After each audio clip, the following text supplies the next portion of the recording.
The night sky above Earth shimmered with falling lights. Most people thought they were shooting stars, but Dr. Alan Reeves knew better. He stood on the roof of his small lab in the countryside, watching the sky tremble with color. For months, he had been tracking strange signals, soft pulses that didn't belong to any human satellite. Alan wasn't a famous scientist. He was just a lonely man who once worked for a big medical company before they fired him for wasting time on experiments that didn't bring profit. He had spent the last 3 years trying to build artificial limbs that could connect directly to the nervous system. For him, it wasn't just science, it was personal. His sister Clara had lost her leg in an accident, and he had promised to make her walk again. But tonight wasn't about Clara, it was about something else. At 2:47 a.m., the signal grew stronger. The radar on his desk blinked red. Alan rushed down from the roof, heart pounding. The frequency wasn't random anymore, it was crying. A voice, mechanical yet trembling, was repeating the same word. Help. Help, child. Broken. Alan froze. The message came from beyond Earth's orbit. He hesitated only a moment before grabbing his jacket, his field kit, and his old pickup truck. The radar pointed toward the forest 5 miles away.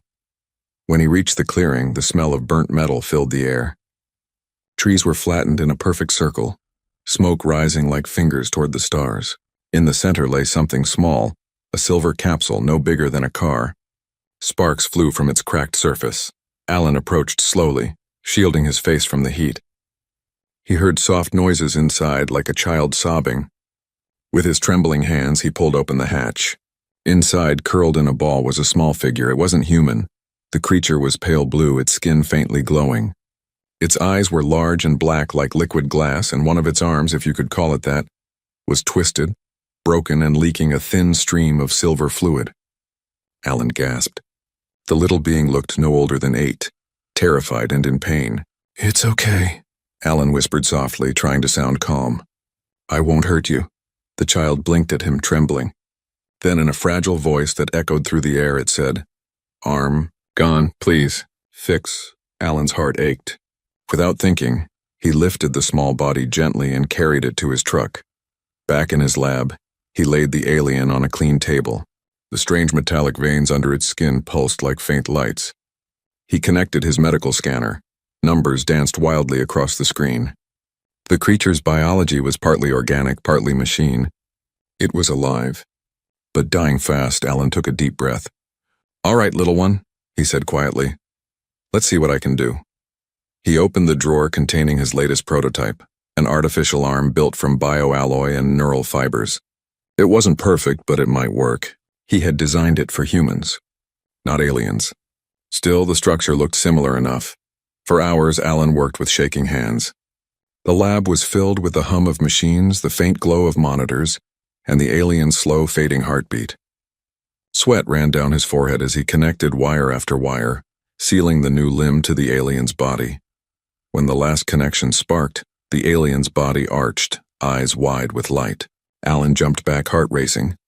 The new arm began to move, fingers twitching, then flexing smoothly as if it had always been there. The alien blinked in disbelief. Then it looked at Alan and smiled weakly. "You human." "Vic," it whispered. "You saved me." Alan smiled back, exhausted but relieved. "You're safe now." But before he could say more, the ground shook. A low rumble rolled through the night. The lights in his lab flickered. Alan ran to the window and froze. Above the forest, the clouds parted, revealing a massive shadow descending from the stars. It wasn't a meteor. It was a ship, huge, glowing with royal emblems carved in silver and gold. The alien child's eyes widened in terror. "Queen," it gasped. "She's coming here." Alan's heart pounded as the ship hovered lower, wind tearing through the trees. Who was this queen? And what would she do when she discovered a human had touched, no, altered one of her own children? The lab shook again as the ship prepared to land.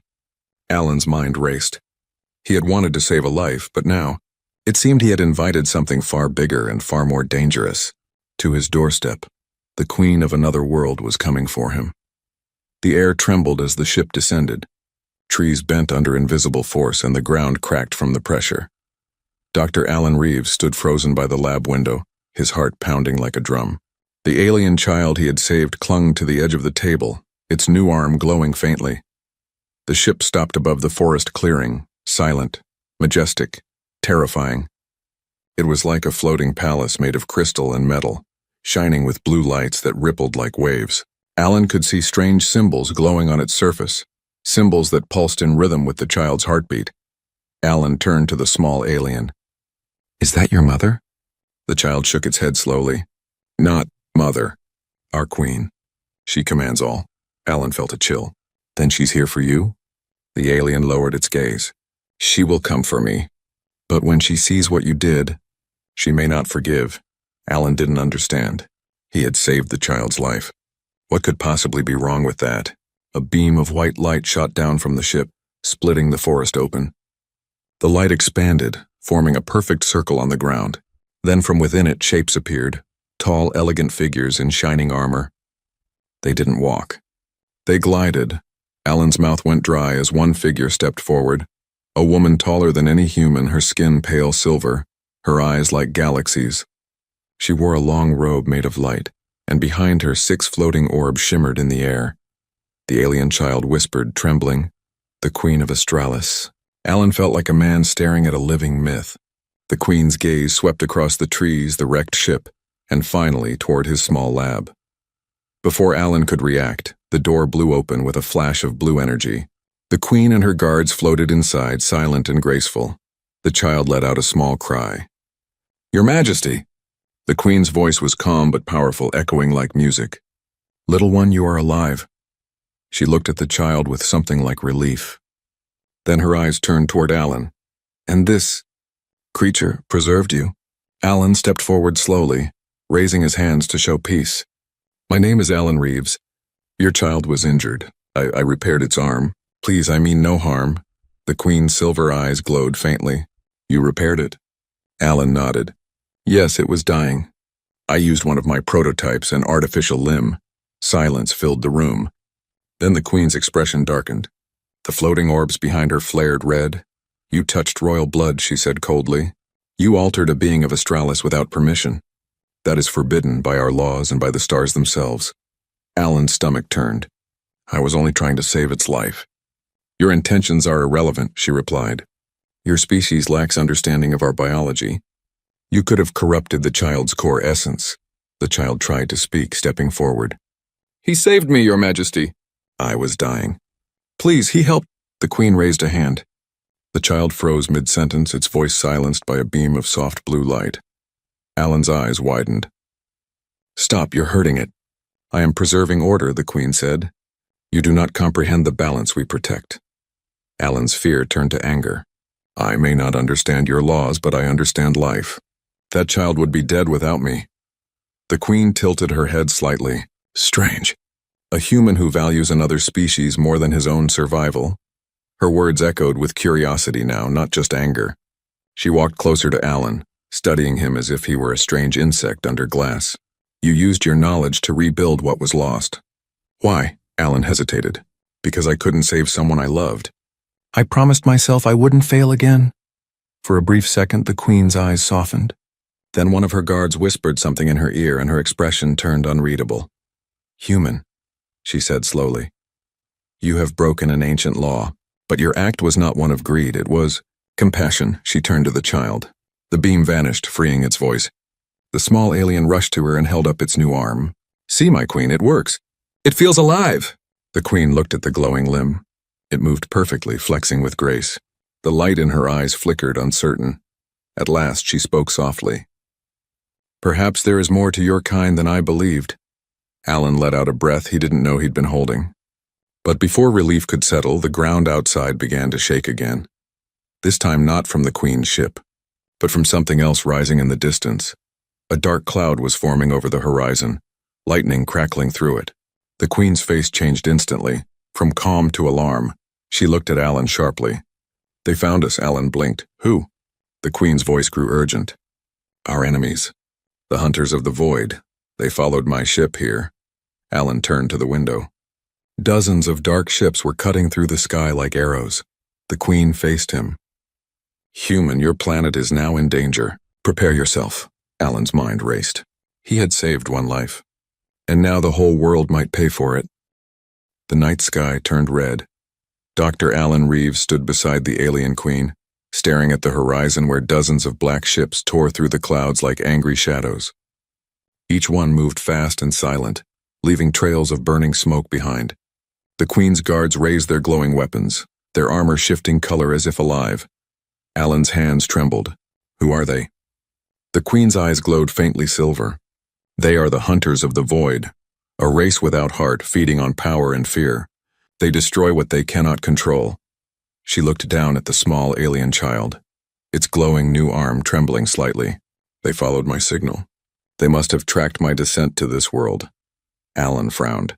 You mean they're here because of you? Yes, the queen said, her voice filled with guilt.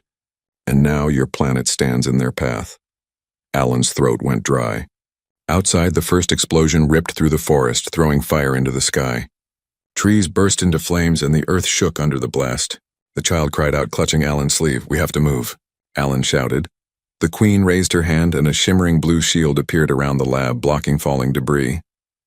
My ship's defense field will hold, for now. Alan looked around at his lab, half destroyed and sparking with power lines. We can't stay here. They'll destroy everything. The queen's gaze hardened. You are correct, human. But I cannot flee. If I run, they will follow. If I stand, they will fall.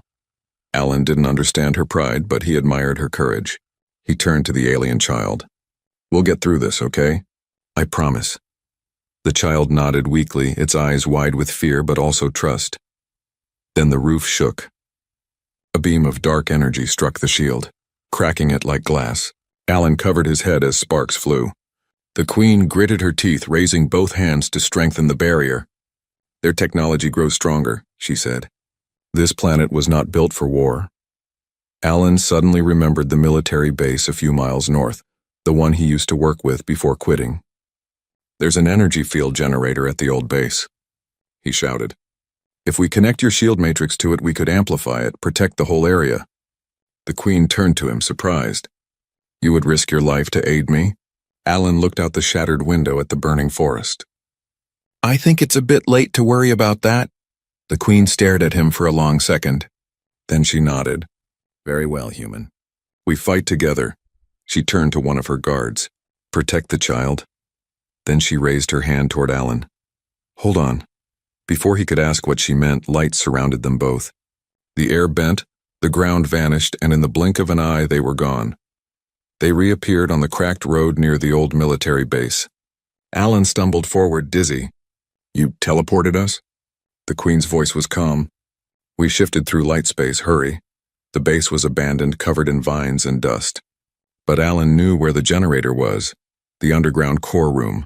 They raced through the corridors, lights flickering as the tremors of distant explosions followed them. When they reached the control center, Alan immediately began typing commands into the old console. If I can sync your ship's frequency, it should link to your energy field. The queen placed her palm on the machine, her eyes glowing. Our technologies differ. I must guide the fusion. Alan gritted his teeth. Then let's do it together. Sparks flew as the old human machine merged with alien energy. Blue and gold light spread through the wires, shaking the walls. The ground outside split open as another blast hit the forest, closer this time. Almost there, Alan shouted. Just a few more seconds. The console beeped. The queen's aura flared bright. Then the entire base lit up with a blinding wave of light. A new shield burst from the ground, spreading outward like a dome of energy. Outside, the first wave of hunter ships crashed into the barrier and exploded, torn apart by the sudden energy surge. Alan fell to his knees, gasping. It worked. The queen stood tall, her eyes glowing brighter than ever. You are a strange one, human. Few outside my world have ever stood beside me in battle. Alan smiled weakly. Guess I'm not like most humans. But before relief could settle, the console behind them sparked violently. Alan turned, alarmed. Wait, something's wrong. The generator core was overheating. The shield was too powerful. It was burning through the base's old systems. If it collapsed, the explosion would destroy everything for miles. The queen's face turned grim.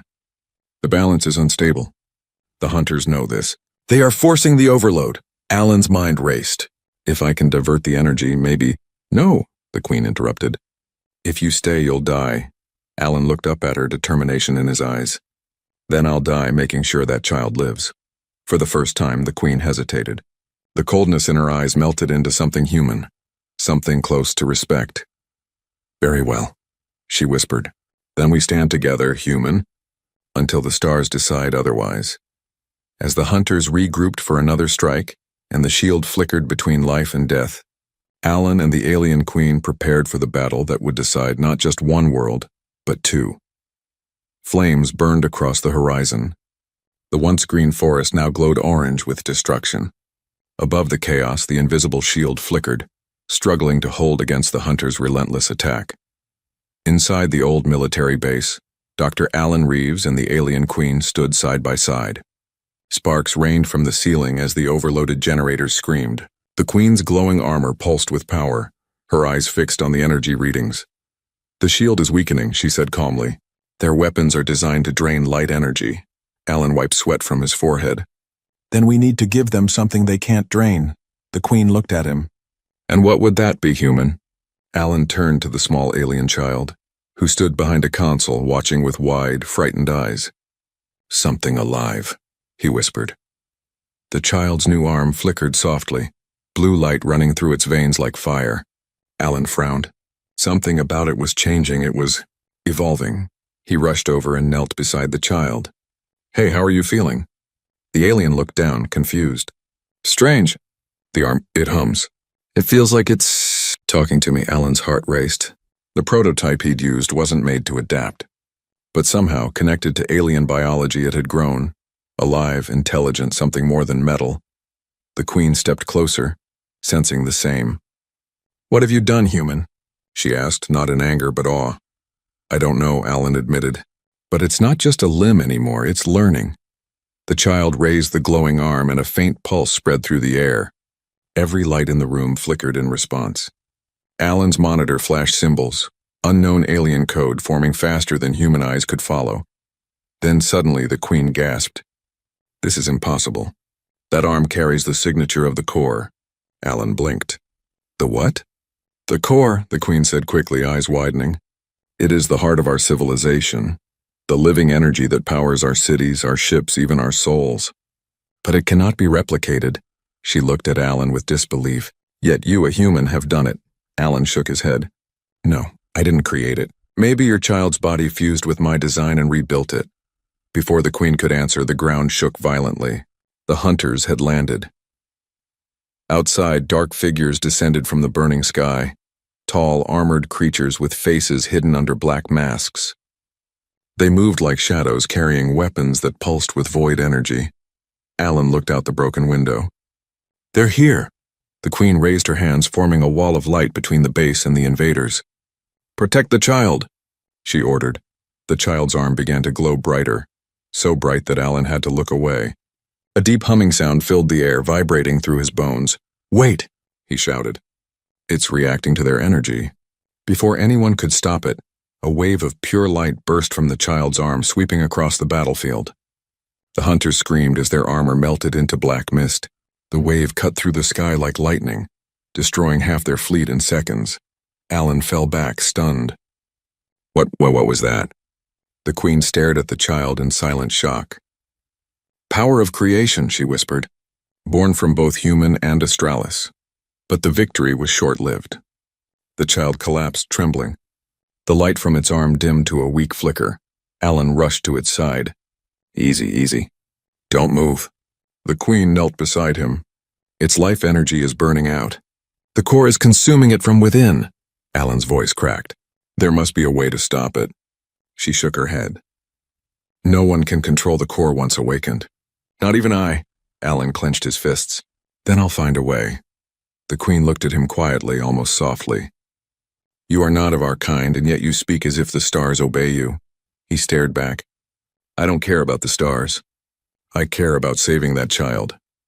Outside, explosions continued as the remaining hunters regrouped, surrounding the base. The queen rose to her full height, her robe of light flaring. They will come again, stronger. We must leave. Alan turned toward her. If we run, they'll just follow. But maybe, just maybe, we can use that energy again. The queen hesitated. It could kill the child. Alan looked down at the small being breathing weakly on the floor. And if we do nothing, they'll kill everyone. The Queen stared at him for a long, silent moment. Then she nodded slowly. You have the heart of a warrior, human. Alan smiled faintly. No, I just hate watching people die. He stood up, eyes burning with determination. Tell me what I need to do. The Queen placed her glowing hand on his chest. If you wish to guide the core, you must link your own energy to it. But know this, if your mind breaks, your body will follow. Alan didn't even hesitate. Then let's begin. As the hunters prepared their final assault and thunder shook the skies, a human and a queen knelt beside a fragile alien child, ready to awaken a power that could save the galaxy. Or end it forever. The lab was filled with light. Not just any light. Alive, pulsing, and heavy with power. Dr. Alan Reeves stood over the alien child, his hands trembling as the Queen of Australis placed her palm against his chest. Her voice was calm but filled with warning. Once the link begins, there is no turning back. Your mind will open to the core, and the core will open to you. Alan nodded. I understand. He didn't, not really. But he knew one thing. He couldn't let the child die. The Queen guided him closer. The alien child lay on the floor, its new arm glowing weakly. Every few seconds, small arcs of energy danced from the fingers, lighting up the room. The air smelled like metal and ozone. Alan placed his hand over the child's chest. The Queen touched the core arm with her other hand. Now, she said softly. The moment their energies connected, everything vanished. Alan's world turned to white. He wasn't standing in his lab anymore. He floated in an endless sea of light and sound. Colors that didn't exist shimmered around him, and shapes of unknown worlds flashed before his eyes. He felt his body dissolve, replaced by 1,000 voices whispering at once. Welcome, creator of the limb. Alan turned, trying to see where the voice came from. But it wasn't one voice, it was many, speaking in harmony like a living chorus.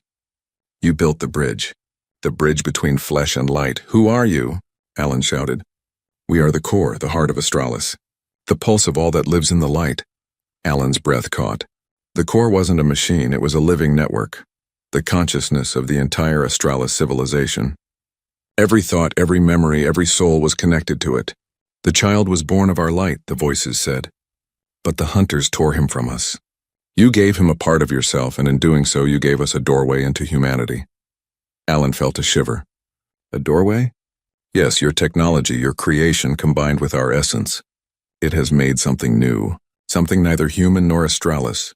He saw images, flashes of cities floating in the sky, crystal towers under golden suns, then endless darkness swallowing them whole, the hunters of the void. They were once of us, the core whispered. Children of light who turned to hunger. They feed on energy, on life itself. And now they seek your world. Alan clenched his fists. Then we'll stop them. You cannot, the core said gently. They are endless. But you human, you may change the balance, Alan frowned. How? Through the bond. The limb connects not just to the child, but to you. Your thoughts shape its power. Alan blinked. You mean I can control it? Not control, guide. If your heart is steady, the light will follow. But if fear rules you, the light will consume you. Before Alan could reply, the vision cracked. The sea of light darkened. Screams echoed through the void. He saw shadows rising. Thousands of hunters tearing through the skies, devouring planets whole. They are coming, the core warned. The Queen cannot hold them alone. Choose now. Run or become what you built. Alan's heart pounded. He thought of his sister Clara, who had once told him that real strength wasn't in fighting, but in saving. He opened his eyes. He was back in the lab. Smoke filled the air. The Queen stood over him, eyes glowing fiercely. You've been linked for too long. Your mind could have broken. Alan gasped, sitting up. His skin burned with faint lines of blue light running down his arms. I saw them. The hunters. I know what they are. The Queen's gaze softened. Then you also know what must be done. Alan looked at the child. Its eyes flickered open weakly. The arm was glowing again, stronger now, brighter. The link had stabilized. Alan touched the glowing metal. I can guide it, he whispered. The core told me how. The Queen stared at him in disbelief. A human guiding the core's power? Impossible, Alan smiled faintly. Guess I've been doing impossible things all night. Outside, the hunters' ships drew closer, firing waves of dark energy that cracked against the shield. The base shuddered. Dust fell from the ceiling. Alan stood up, blue light now pulsing in his veins. Get the child to safety, he said. I'll hold them off. The Queen stepped forward sharply. No, human. You'll die. Alan turned to her. His eyes glowed faintly with the same light as the core. Maybe. But if I don't try, everyone will die. The Queen hesitated, torn between command and respect. Very well, she said finally, her voice trembling. Then may the light of Australis guide you, Alan Reeves. Alan nodded once. He stepped outside into the storm of fire and darkness. The hunters descended like demons from the sky. Hundreds of them, their weapons glowing with void energy. Alan raised his hand.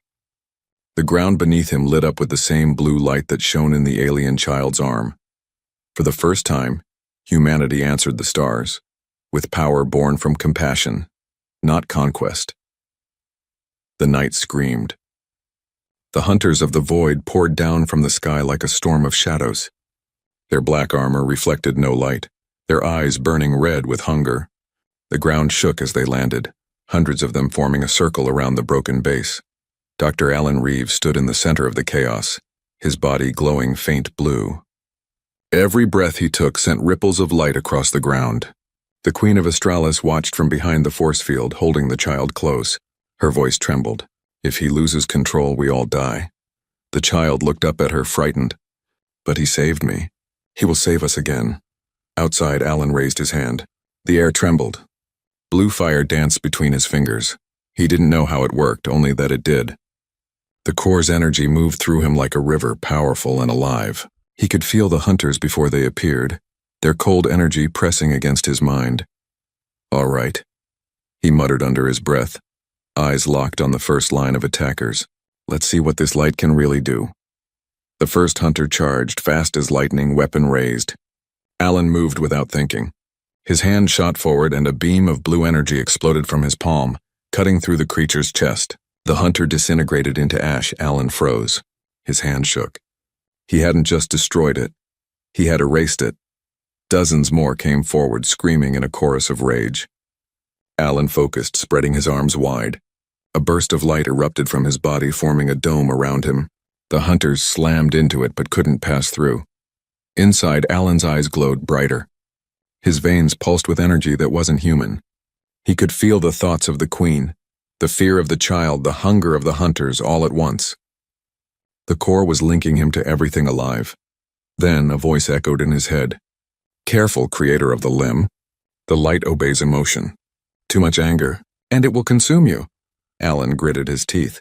I don't have time for careful. He extended both hands toward the hunters. Energy spiraled out of him, forming shapes sharp, bright, alive. They looked like wings.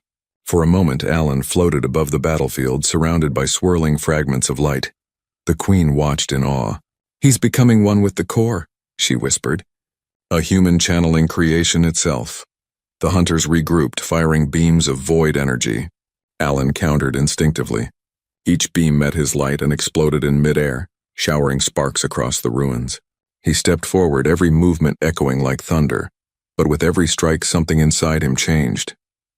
His voice deepened. His skin began to shimmer like metal. The blue lines spreading across his arms grew brighter, crawling up his neck toward his face. Alan heard the core whisper again. Your humanity holds the light steady. Lose it, and you become the storm. He closed his eyes, trying to breathe. Memories flashed. His sister Clara smiling, their old home, the day he promised he'd never give up on saving lives. Those memories grounded him. He opened his eyes again, calm now. I'm still me, he said quietly. And I'm not done yet. He pressed his palms together. The light between them formed a sphere, bright, pulsing, growing larger every second. The ground cracked beneath his feet. Even the hunters paused, sensing something greater than themselves. Then Alan whispered, For every life you've taken. He thrust the sphere forward. A massive wave of light burst out, blinding the sky. The hunters screamed as the energy tore through their ranks, erasing them in flashes of white fire. The shockwave stretched for miles, pushing back the darkness. The Queen shielded her eyes, holding the child tight. When the light faded, the battlefield was silent. The forest was gone, replaced by glassed earth glowing faintly blue. Alan stood at the center, breathing hard.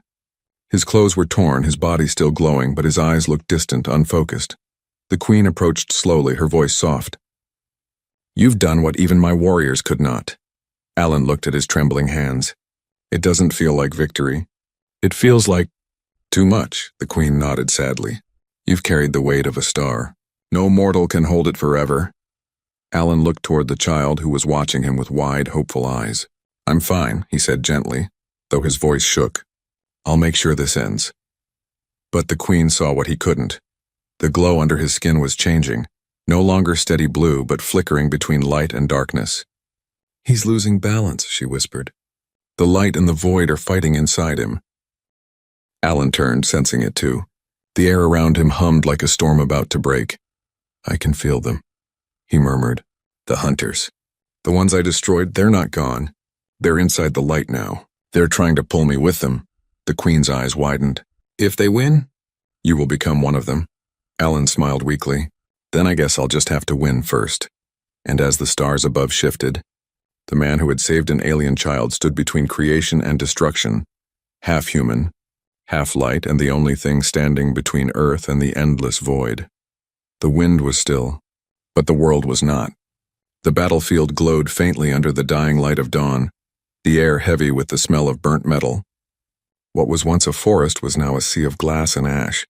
At its center stood Dr. Alan Reeves, barely human anymore. Blue light flickered across his skin like veins of lightning. His eyes glowed brighter than the sun rising behind him, and each breath made the air tremble. He looked up at the shattered sky, where the last of the hunter ships drifted in ruins. The Queen of Australis approached slowly, her robes tattered, her voice trembling with awe and sorrow. "Human, you've done what my armies could not." Alan turned to her, his voice echoing, layered with something not entirely human. "I didn't mean to become this," she looked at him sadly. "You carry the core's power. It's remaking you." Alan looked down at his hands. They shimmered like liquid crystal now, the glow beneath his skin pulsing faster. "Then maybe it's time to let it go." The child stepped forward, the small alien he had saved on that first night. "Don't," it whispered. "You'll vanish if you release it." Alan smiled weakly. Maybe that's what's needed.